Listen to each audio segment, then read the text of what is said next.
बिहार विधानमंडल का शीतकालीन सत्र आज से शुरू हो गया। पहले दिन विधानसभा में दिवंगत आत्माओं को श्रद्धांजलि दी। हालांकि शोक प्रस्ताव के दौरान ही हंगामा शुरू हो गया। गाजा में हुए हमले के खिलाफ लेफ्ट पार्टी के विधायकों ने विरोध जताया। वहीं माले विधायक गाजा हमले पर भी सदन में शोक प्रस्ताव पारित करने की मांग कर रहे थे, जिस पर बीजेपी विधायकों ने आपत्ति जताई। अध्यक्ष ने भी विधायकों को समझाने की कोशिश की, लेकिन विधायक नहीं माने और हंगामा करते रहे। देखिए विधानमंडल सत्र की आज शुरुआत हो गई है। बिहार विधानमंडल शीतकालीन सत्र है। इस सत्र में 5 बैठकें होंगी और आज इसकी शुरुआत हो गई है। विधानसभा में शोक प्रस्ताव के दौरान हंगामा भी देखने को मिला। बीजेपी के विधायकों ने हंगामा किया, तो वहीं माले के विधायक गाजा में युद्ध के दौरान जो मारे गए लोग हैं उनको लेकर भी शोक जताने को लेकर हंगामा करते रहे। साथ ही बैनर पोस्टर लेकर वो विरोध प्रदर्शन किया।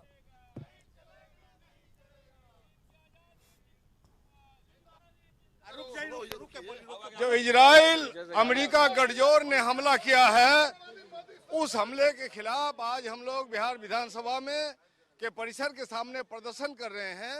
हम मांग करते हैं नरेंद्र मोदी जी, आप फिलिस्तीनी अमेरिका इजराइल के गठजोड़ के सामने भारत की विदेश नीति को गिरवी रखना बंद कीजिए और फिलिस्तीन के पक्ष में खड़े होइए। भारत की पूरी जनता फिलिस्तीन की आजादी के पक्ष में। कृपया शांति बनाए रखें। ये शोक सभा आपने मनाया है और उनके आत्मा के शांति के लिए आप खड़े हैं। आप शांति बनाए रखें। यह कभी भी इस तरह की परिपाटी नहीं रही है। आप शांति बनाए रखें। आप मौन रहें।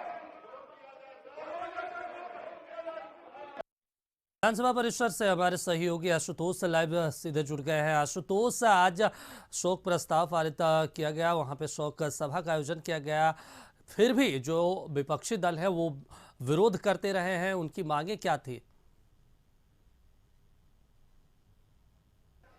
नहीं, शोक प्रस्ताव के दौरान ही लेफ्ट पार्टी के विधायकों ने गाजा में जो हमले हो रहे हैं उसका मामला उठाया और वहां जो लोगों की मौत हुई है उसको भी शोक प्रस्ताव में शामिल करने की मांग करने लगे। हालांकि स्पीकर लगातार विधायकों को समझा रहे थे कि अभी वक्त नहीं है, चूंकि स्पीकर ने साफ तौर पर कहा था कि शोक प्रस्ताव के बाद 1 मिनट का मौन होगा, लेकिन जो लेफ्ट पार्टी के विधायक थे, माले सीपीआई के विधायक थे, वो खामोश नहीं हुए। वो अड़े हुए थे इस बात पर कि शोक प्रस्ताव का जो विषय है उसमें गाजा के मामले को भी शामिल किया जाए। वहां भी बहुत सारे लोगों की मौत हुई है, लेकिन उसके बाद सियासत काफ़ी आगे बढ़ चुकी है और सबसे खास बात यह है कि जेडीयू के एमएलए हैं डॉक्टर संजीव, उन्होंने साफ तौर पर जो भी लेफ्ट पार्टी के विधायक थे उन पर कार्रवाई की मांग की है। उन्होंने कहा है कि वो स्पीकर से भी मिलेंगे और जिस तरह से विरोध दर्ज किया गया है वो बिल्कुल ही गलत है। और डॉक्टर संजीव ने तो यहाँ तक कह दिया कि सदन में अगर इस तरह की गतिविधि हुई है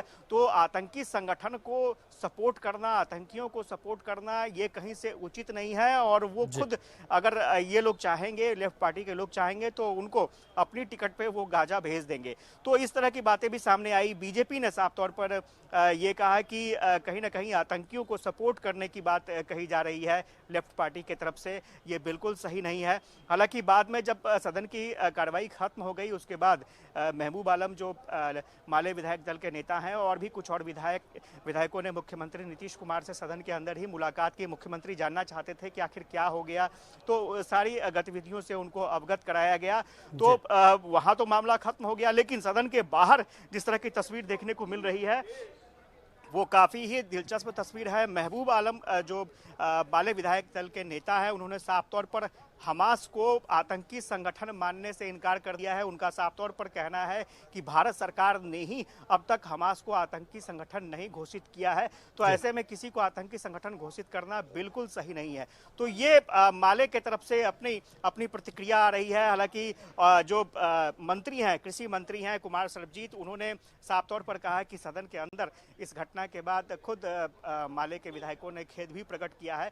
लेकिन जो गतिविधि देखने को मिली और उसके बाद जो परिस्थितियां बनी उन परिस्थितियों में यही आशुतोष कहा जा आशुतोष आप हमारे साथ बने रहिए। एक बार हम अपने दर्शकों को जेडीयू विधायक संजीव सिंह ने क्या कुछ कहा है पहले वो सुनवा लेते हैं।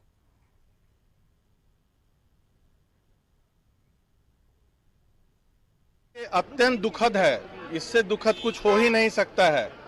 भाई किस तरह से इजराइल में घुसकर हमास ने महिलाओं का रेप किया, बच्चों के साथ दरिंदगी की, और उसके पक्ष में अगर एक शब्द भी कोई बोलता है तो इससे बड़ा दुखद कुछ हो ही नहीं सकता है।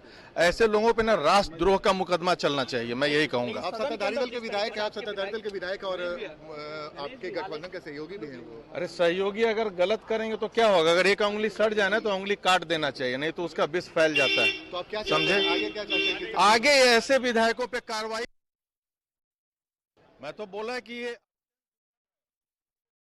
ही नहीं सकता है।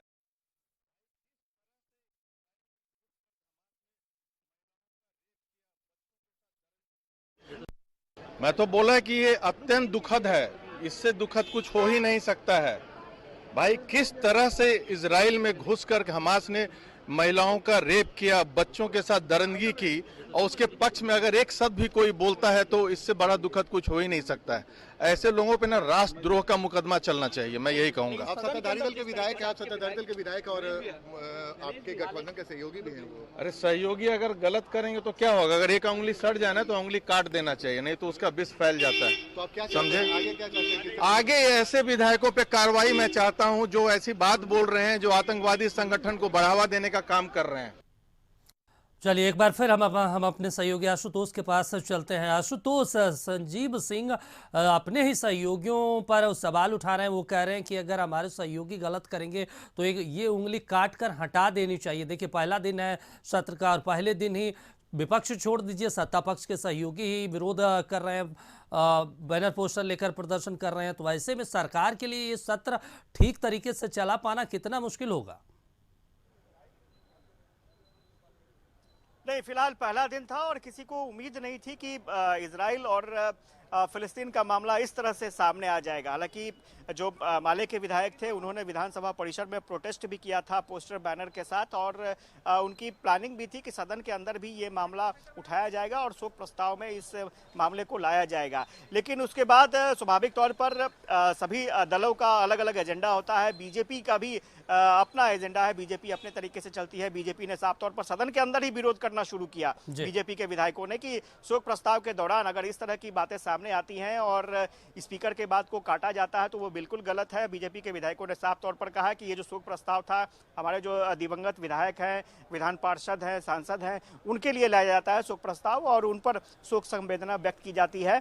लेकिन जो लेफ्ट पार्टी के विधायक थे उन्होंने साफ तौर पर कहा कि उन्होंने कोई गलती नहीं की है और वो चाहते थे कि इस शोक प्रस्ताव के बीच में ही जो फिलिस्तीन में जो घटना हुई है वो उसके लिए भी यहाँ पर शोक प्रस्ताव आए। आरजेडी के एक विधायक ने भी कहा कि नहीं, बिल्कुल सही था, शोक प्रस्ताव आना चाहिए था और वहाँ जो घटना हुई है वो बिल्कुल सही नहीं है। तो कहीं ना कहीं जो समाज में जो धारा चल रही है, चूंकि भले ही भारत सीधे तौर पर इन्वॉल्व वहाँ पर उस घटना को लेकर नहीं हो, लेकिन लोगों के मन में जो विचार चल रहे हैं वो इस तरह से बाहर आ रहे हैं और स्वाभाविक तौर पर ये एक प्लेटफॉर्म बन जाता है विधानसभा, विधान परिषद, जहां पर अपनी अपनी अभिव्यक्ति जो जनप्रतिनिधि हैं, जो उनके क्षेत्र में जो मामले चलते हैं, तो अपनी अपनी अभिव्यक्ति वो यहाँ पर रखते हैं। तो एक अभिव्यक्ति ये भी निकल कर आई है और मुझे लगता है कि आने वाले समय में और किस तरह की बातें होती है, कल देखना होगा कि सदन के अंदर जिस तरह से बीजेपी के विधायक आक्रोशित थे, क्या उनके तरफ से भी कोई डिमांड आती है? चलिए बिल्कुल आशुतोष, सब कल जब शुरू होगा विधानसभा सत्र उस समय हमारी नजर बनी रहेगी कि बीजेपी की तरफ से क्या कुछ कहा जाता है और सत्ता पक्ष क्या जवाब देती है। तमाम जानकारी के लिए शुक्रिया आपका आशुतोष।